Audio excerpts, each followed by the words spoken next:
3 American service members were killed in action over the past few days as the United States and Iran inch closer and closer to a return to all-out war. U.S. Central Command announced yesterday the death of an American soldier in northern Iraq who was killed during the disposal of a downed Iranian drone. Two U.S. soldiers were also killed on Friday in Jordan during an Iranian missile barrage, and one is still missing.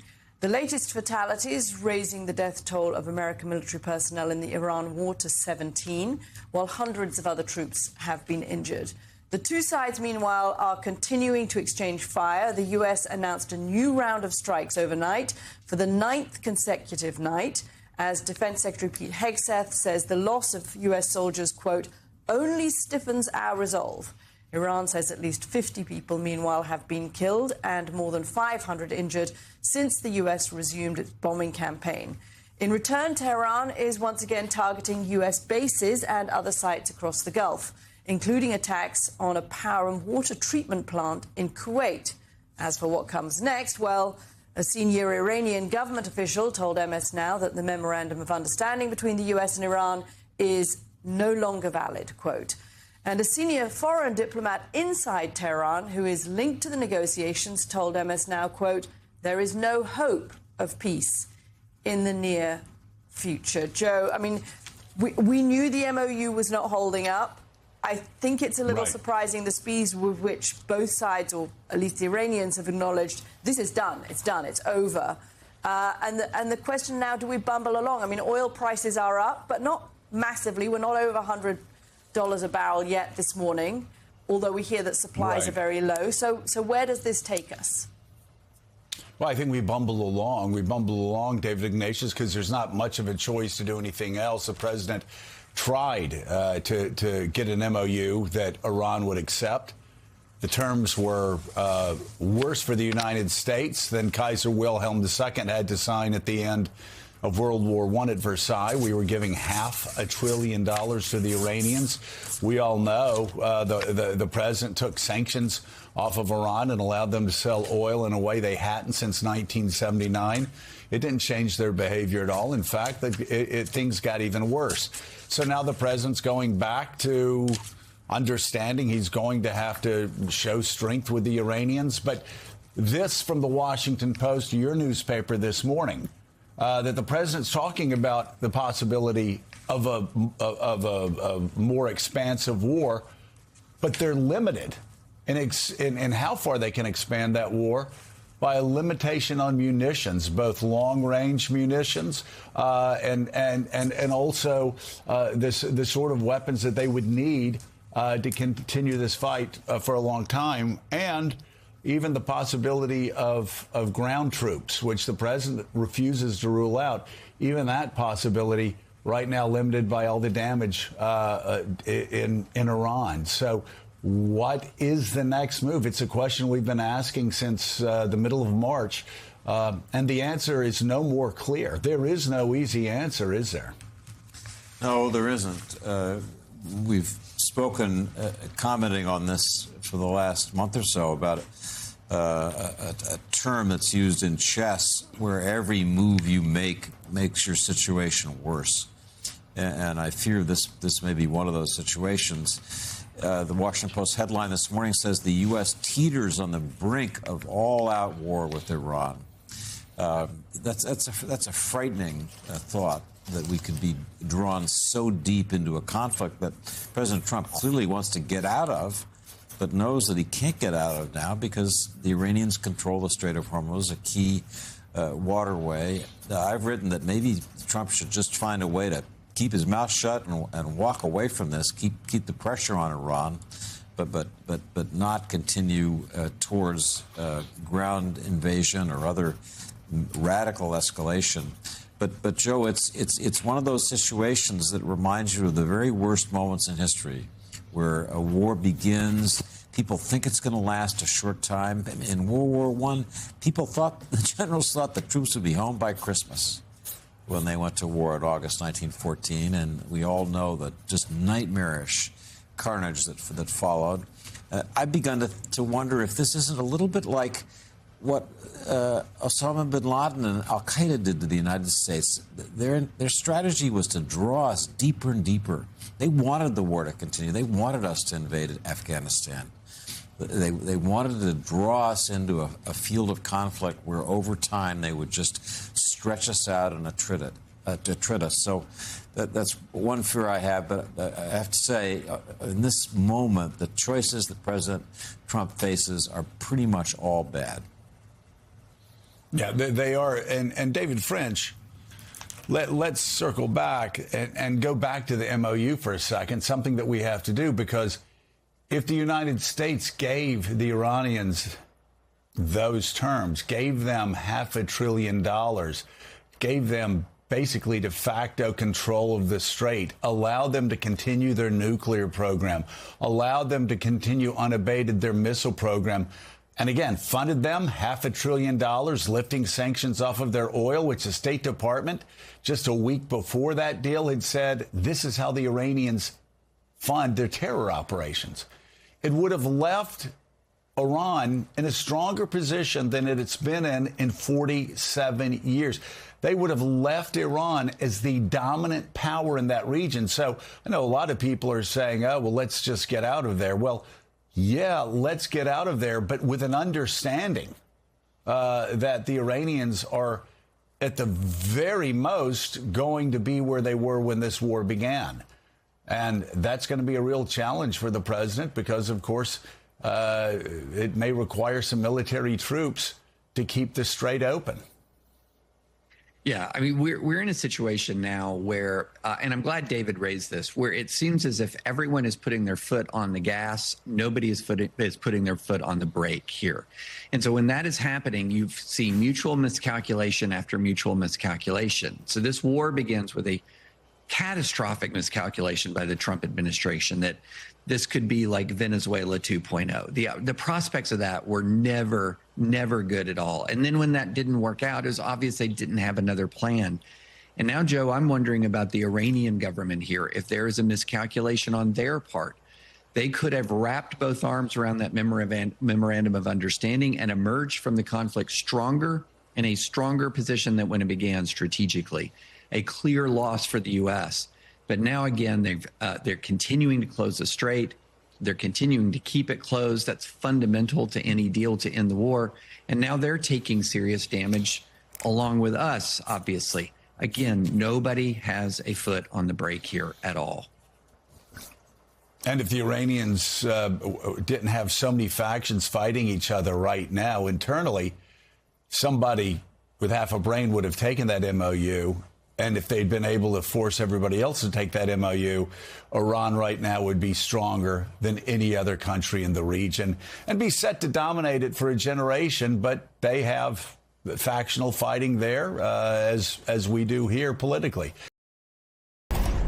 But a moment when his war spirals out of control and prices for American families climb higher and higher, instead of focusing on the nation's needs, as always, he nurses his grievances. As always, he forces the rest of us to help him process his shame. As always, he centers his own fear of the accountability that he will face when we win decisively this fall. It's difficult to argue with any of that. That's Georgia Senator Jon Ossoff exposing, for one thing, the party of Donald Trump is offering to their voters less than 4 months ahead of the midterms. And maybe that is why the latest findings in the Washington Post are revealing a stark enthusiasm gap between Democratic and Republican voters right now. According to the Post, Democrats are 10 times more likely to be certain to vote this year than Republicans, larger than their 2-point edge in the year 2018. And more than 7 in 10 Democrats say it is, quote, more important to vote in 2026 than in previous midterm elections. That compares with just over half of Republicans. Americans are also much more worried about their finances than they were 8 years ago. This year, 40% of registered voters say they are not as well off as when Donald Trump took office, compared with 13% who said the same thing in November 2018. I want to bring in political analyst, the former Senator Claire McCaskill. Also joining us, Democratic pollster and political analyst Cornell Belcher, and Ben Rhodes is still with us. Cornell, what do you see in these numbers? It's really interesting. You know, Nicole, we've talked about it before, how, you know, especially off-year elections, they're really about whose base turns out, right? First and foremost, you've got to energize and turn out your base. And when you look at data, not only data in Washington Post, but I'm also picking up in my data too, we ask it number two, either how motivated are you to vote on the scale of 0 to 10, how enthusiastic you are, which is that Democratic voters are tending to be much more enthusiastic and see the stakes as higher this election year than we've seen in prior years. And Nicole, it's not just this is in the polling. This is when the polling actually matches up with real life, because you'll also notice, Nicole, that if you look at turnout patterns from primaries to special elections this year, you've seen more sporadic Democrats turning out and voting, and more Democrats in primaries this time around than you have seen. And that surge in more Democrats, more sporadic voting Democrats, have helped Democrats outperform previous election analysis in almost every race that you've seen of consequence since 2020. Claire, you've been tracking this intensity, the intensive emotions for and against Donald Trump and for and against Democrats, I think since about the week after his reelection. Tell me how you see this. Well, Trump's doing the heavy lifting here. This enthusiasm is really, we can lay it at his feet, because on a real life level, whether it's gas prices or the farmers across this country that are scratching their heads going, what? Wait, our markets are gone. We can't get health care. We can't afford our input costs. They're the ones that are saying they're not so excited about voting now. They were all Republican voters for Donald Trump. Not all of them, but the vast majority of them were.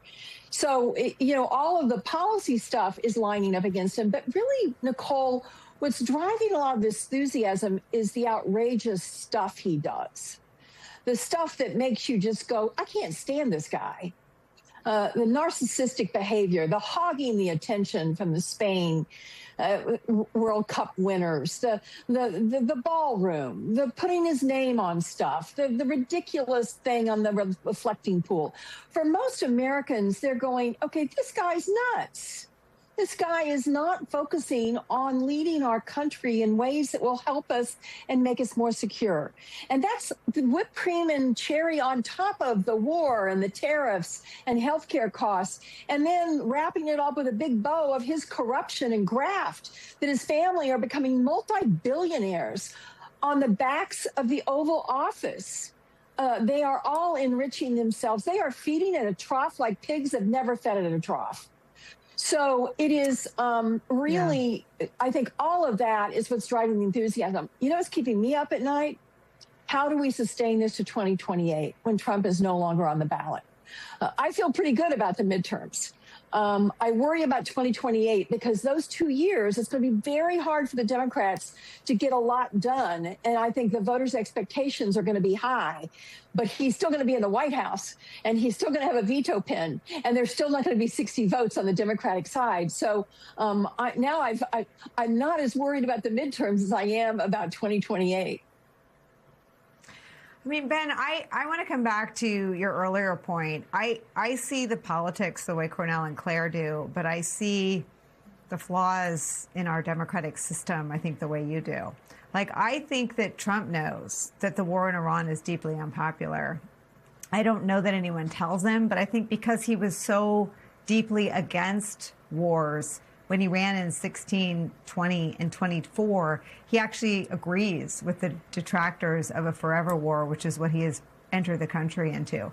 But when I watch the brazen theft, the stealing from the American people, letting the boys steal from the American people, letting his sons steal through shady business deals and government contracts, I wonder what you wonder, whether they have a plan to upend free and fair and secure elections.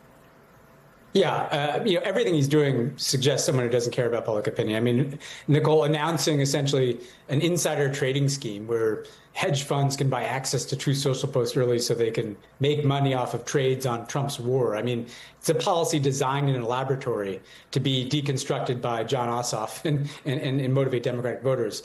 Look, Trump's midterm election strategy is not to lower prices, is not to even talk about affordability. Trump told us his midterm election strategy last week. It's to steal the election.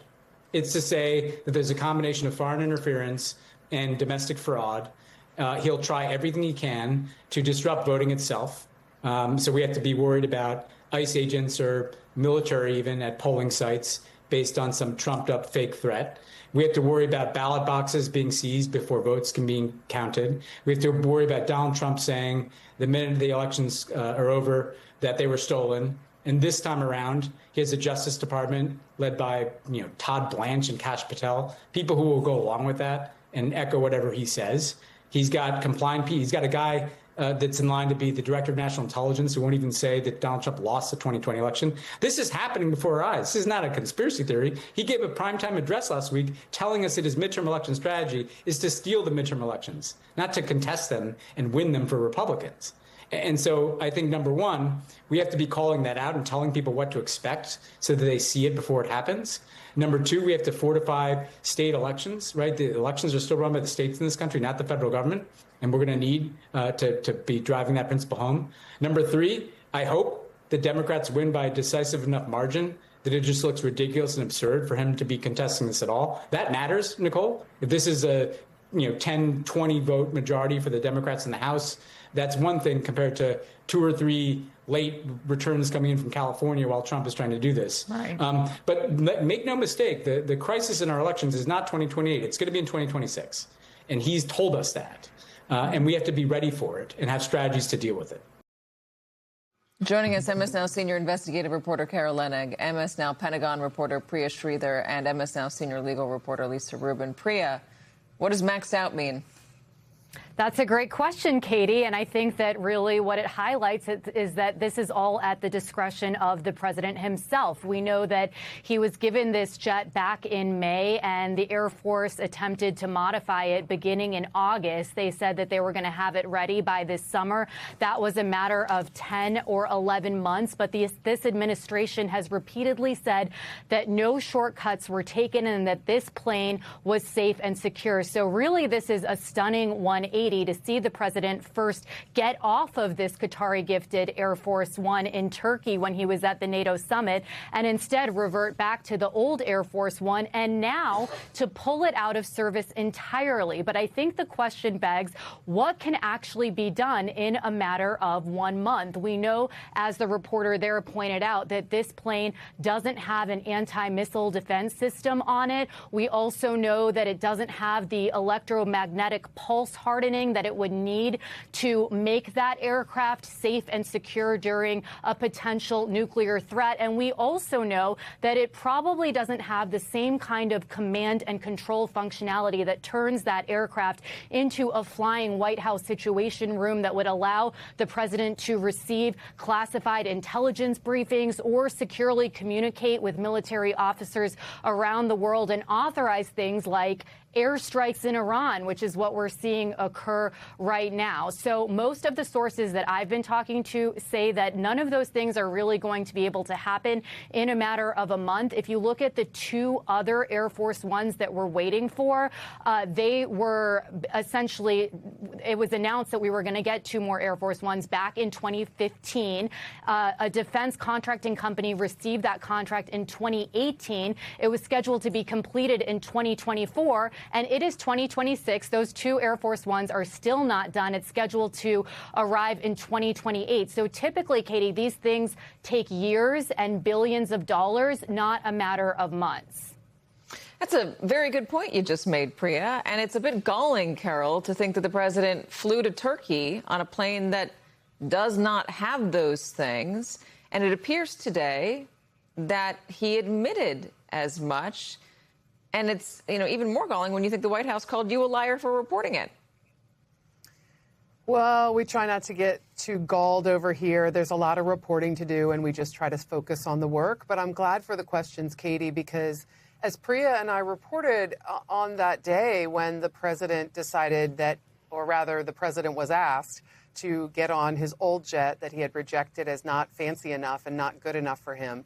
On that same day, we reported that he was embarrassed, right, to have to make this shift, and embarrassed that the plane he received as this great gift and said it would be stupid not to accept it from a foreign government, that he had to basically acknowledge with his own feet he had to move off of it in order to safely command a war and a series of strikes, in order to safely be in the region where hostilities were then re-arising on that day.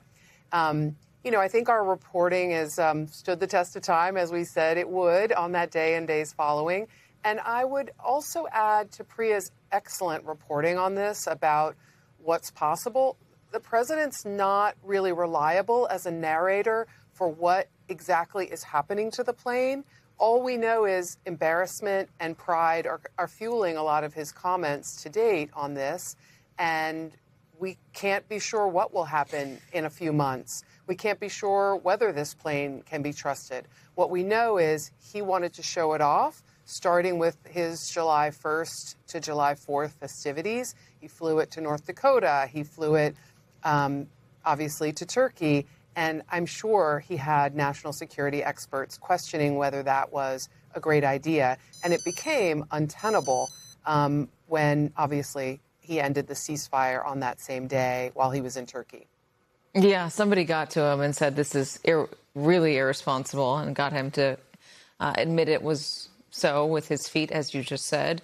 And talking about the timeline, he says a month. Again, we'll see if it's a month. But Priya, you made the really good point that even the ones that have been, in production now are at least 2 years delayed, probably more. So the president has a year and a half left on his, about a year and a half left on his term.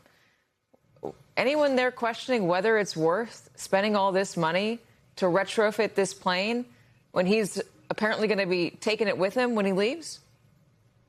Yeah, absolutely. But that doesn't seem to be something that is concerning him. Not only have there been several questions raised over the past year about security concerns regarding this plane, but also ethical concerns about whether or not we should be accepting a gift from a foreign country that the president will be using as his Air Force One. We know that Qatar has had relationships with designated terrorist organizations around the world that the United States has deemed as terrorist organizations, and they're playing a key role, by the way, in the negotiations that are happening between Iran and the United States, or not happening for that matter, over Iran's nuclear program. So I think several people have raised concerns about whether there is a point to all of this. But as Carol mentioned, this is really a point of pride. And I should also say that I did call my sources inside of the Pentagon who would be responsible for standing up this plane. And I tried to ask a lot of questions about what is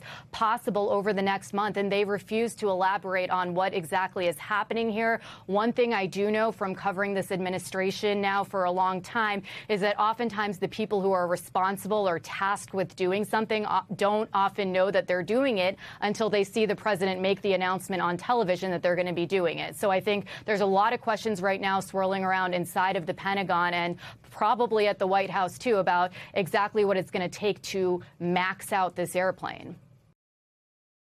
They know Donald Trump in New Jersey, where this World Cup match had the booze raining down when he walked out with FIFA's president.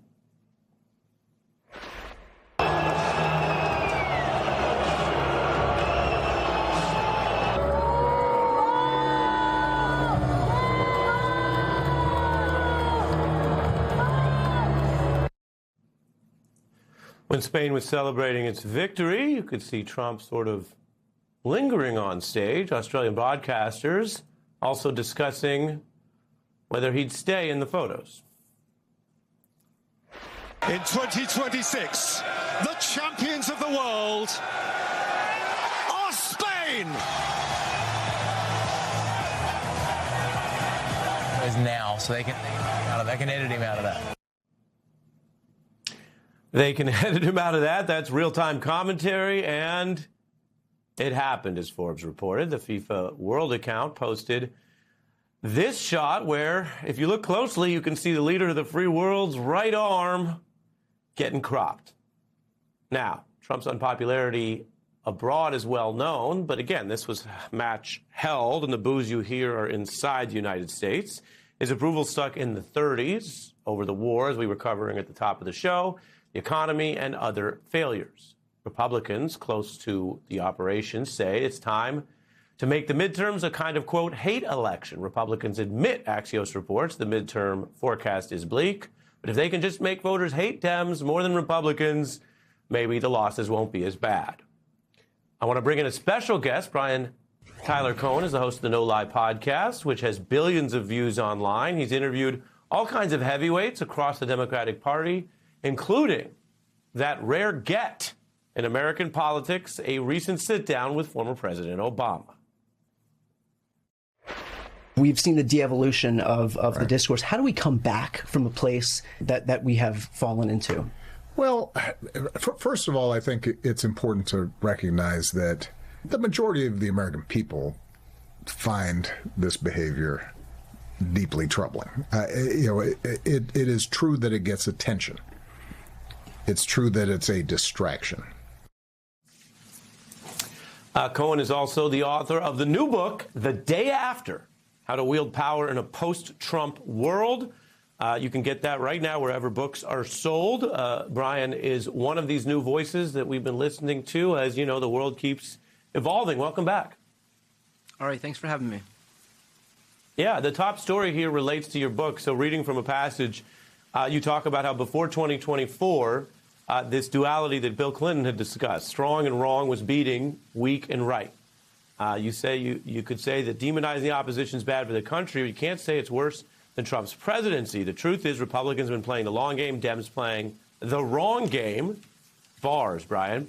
And you go on to write, why are Dems so far behind with this kind of politics? It works. Look at the two times Dems did play hardball. You point to 96 and 2012, where the campaigns really did diminish their opponents, sailing to victory, rather than the talk we've heard so often about going high.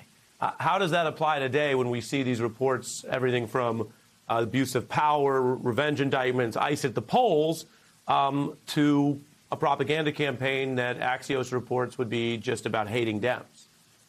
Well, look, they have run that playbook over and over and over again, and largely it's been successful. I mean, how many elections can you remember, Ari, where Republicans had deferred to this idea of migrant caravans or demonizing gay people or trans people, as was the case in this latest election? There's always some minority to punch down on, always some scapegoat. That's the problem. That's the cause of all of our woes, as opposed to the people who are actually causing a lot of the problems in this country, who in large part are the millionaires and billionaires who benefit from the policies of this administration.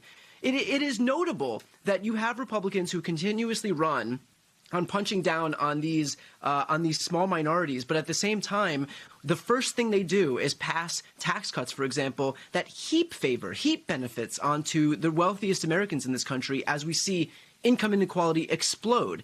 And by the way, Republicans know that this is potent. That's why they run on it. But the problem is, when they get into office, they never actually deliver on any of those things. It's always about finding some small minority to beat down on as the cause of all of our nation's problems. What are the issues that you think currently work best against Trump? The issues that currently work best against Trump, well, I mean, his blatant corruption and his unwillingness to deliver on the very things that he promised on the campaign trail. Both of those things in concert, I think, tell a really clear story about who this president is working for, which would be bad enough unto itself, but even worse given the fact that this is somebody who came into office on this pretext that he was going to focus on the little guy. It was him who decided to run an America First campaign, and really the only person that stood to benefit from this is not the 350 million people in this country, it's Donald Trump himself. He's the one who's tripled his net worth. He's the one who's encrusting the Oval Office in gold, building himself a monument in the form of a ballroom and maybe a triumphal arch, who's gotten a new airplane out of this that's going to, of course, go to him after he's out of office. And so, again, the person who stands to benefit from all of Trump's priorities, as we see costs rise, as we see healthcare gutted, as we see food assistance gutted, as we see gas prices rise, is only one guy. It's Trump. what do you see in the early primaries, which, of course, are just a smattering, and this conversation about generational change? We follow this now across 2 elderly presidents, an elderly Supreme Court, Mitch McConnell, mystery about his health status. But I think we'd all be fair to note it's a problem in both parties and across every branch of government. How much of that does that account for some of the energy behind younger Democratic candidates?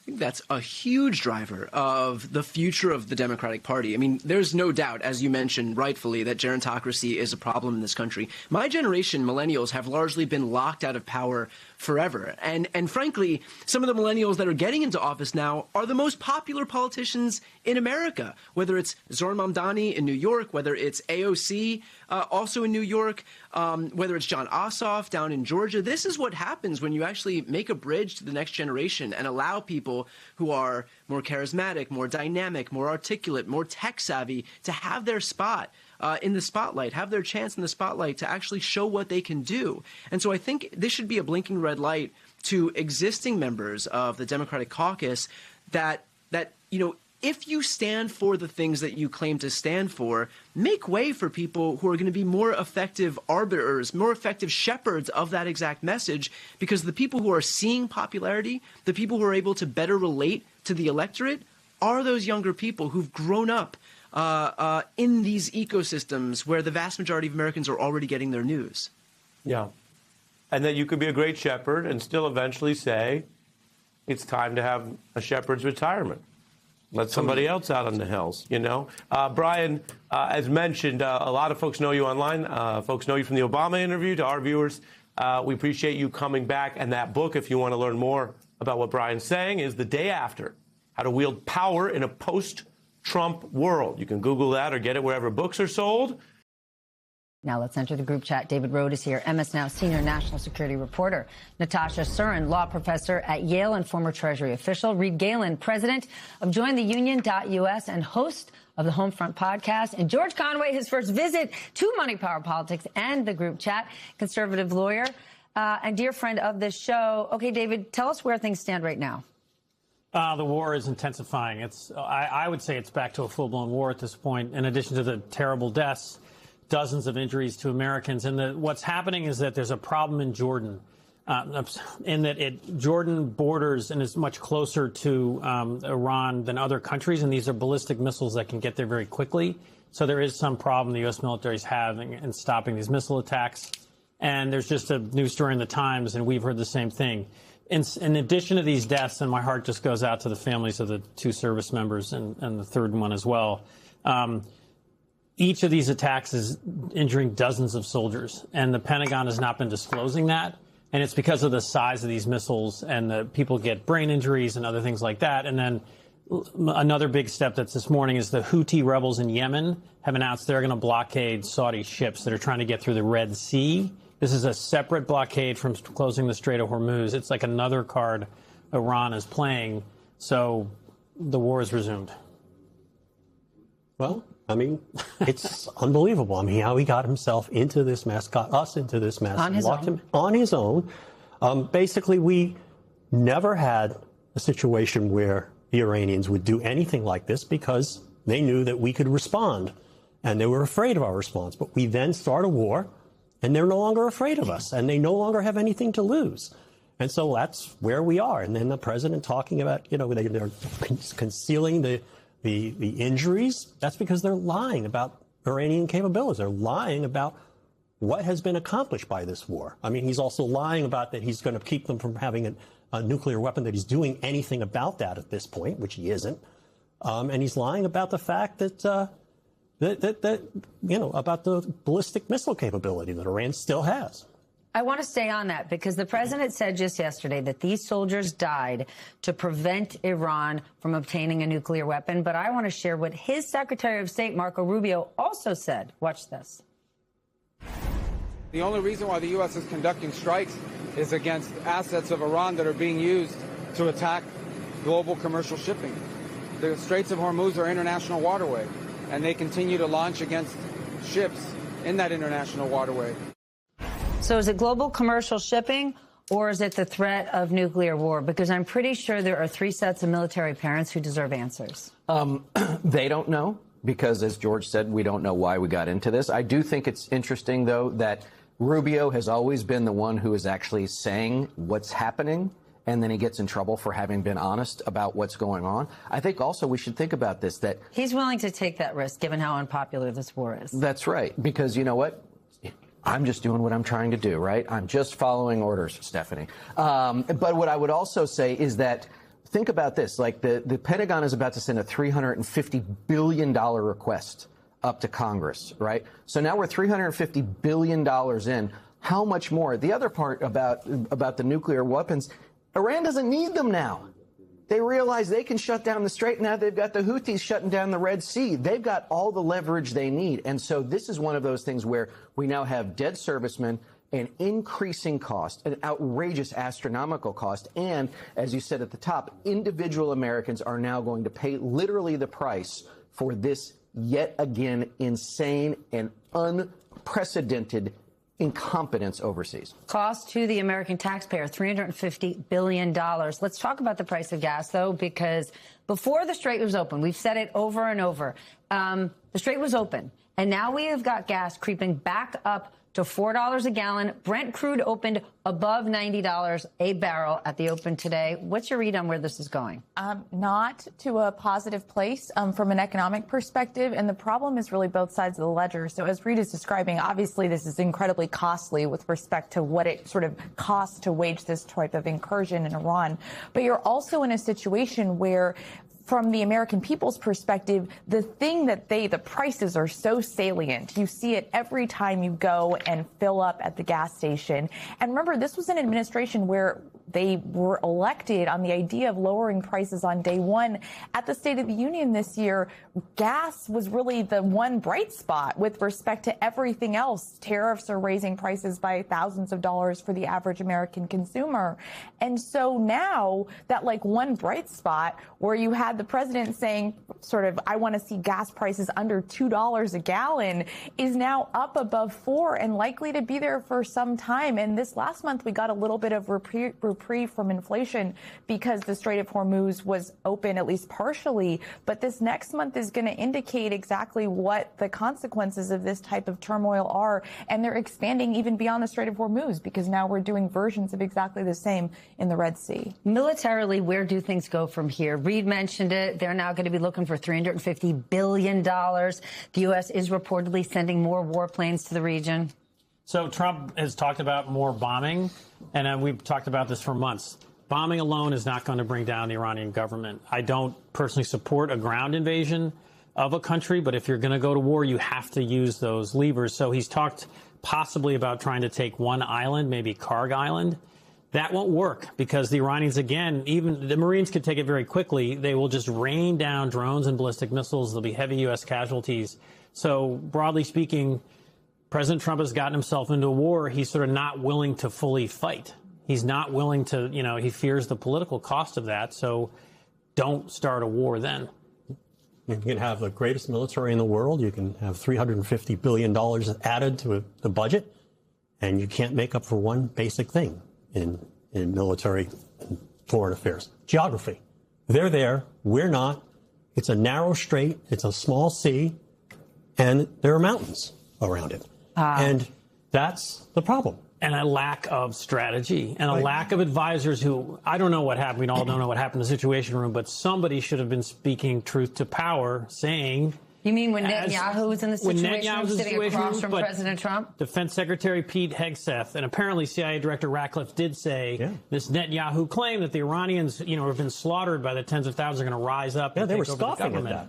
But why didn't people warn Trump enough? Maybe they did in private, but I haven't heard that. And then why didn't the president think through? This is so obvious that they would try to close the strait. But why are we putting it on anybody but the president? Doesn't the buck have to stop with him? Why didn't he have better advisors? He's the president. Nobody voted for Pete Hegseth. Nobody voted for Stephen Miller. I completely agree. And then again, another very strong Times story over the weekend. Trump's, the way he personally has handled the negotiations and the constant back and forth of the public comments and the tweets and the this and the that, his threats have lost all credibility. Because he's constantly changing his position every 48 hours. This blew my mind. The Economist says the Iran war is America's least popular since polling began. The Guardian asked, why is Trump risking midterm disaster by resuming the unpopular Iranian war? Is it because he has no other choice? I think he has no other choice. I think also remember that even as we look back on, let's say, the Iraq war had popular support in 2003. This never did. From whom? I can't remember back that far. From the American people. The American people were broadly supportive after Congress, the president, Secretary Powell, everybody went out and made the case. We don't have to relitigate history right now, but the point was... No, but it's an important reminder to even remind us all of the people in government that sold this to the American people. You know, they may have made a bad case in 2001 or 2002, but they didn't even make the case here. And there was no case to make. And that's the problem. I mean, we have a president who basically, he can't think. He's a man who doesn't think. He's a man who acts on impulse. He's a man who acts on what he thinks in the moment serves him the best, gets him the most attention, and gives him a feeling of power. And that's why he did this. It's no other reason. No strategic reason. He's not capable of strategic thought. And even if I thought that a ground war would be necessary to undo the damage that he did, and you can make that argument because I don't know how else we're going to get the Strait of Hormuz open. He can't be the one running it. I wouldn't give the money to him. He has no idea what he's doing. He'll change his mind 3 times a day. He says things that make no sense. He can't think. His brain is scrambled. And I would also say one last thing is that the one thing I think you've seen the Iranians do is they're not going after Israel this time. That's what I was going to ask next. Right. They've left Israel off the board for the moment. It's not to say they will, but they have left them out for now. So what does that mean? Because Israel is largely on the side, right? In the beginning, they were front and center, and not right now. What does that mean? It means, wait a second. We know every time we shoot at them, they shoot back. They're really good at shooting back. Why do that? Bahrain, Oman, all these, Saudi Arabia, all these other American allies who are like, what are y'all doing? Guys, stop this. I mean, think about this. It's not just what's happening now, and I'm sure everybody here is much smarter on this than I am. We're talking hundreds of billions, if not trillions of dollars in repairs when this stops. We haven't even started on that part yet. And so now, leave Israel out. They're not shooting back. He says, Bibi, shoot back. He's like, not my problem. Oh, and we're running out of interceptors, I read? Right. What's kind of crazy is George is talking about we might need ground troops in order to reopen the Strait of Hormuz. In February, the Strait of Hormuz was open. And so, the best case scenario is after hundreds of billions of dollars and after losing American lives and potentially losing more, we're going to be in a situation where we are back where we were. And I think the American people rightfully are frustrated. It's unpopular. The status quo ante is not possible. We have suffered the losses that we have suffered. And Iran is still going to have some leverage because we know what they can do. Even Trump's biggest supporters that I cover, right, investors, they have nothing to say on the war in Iran. All they want to do is pivot, change the subject, and talk about a different subject, which leaves this continuously being a huge vulnerability, not just for the president, but for our country.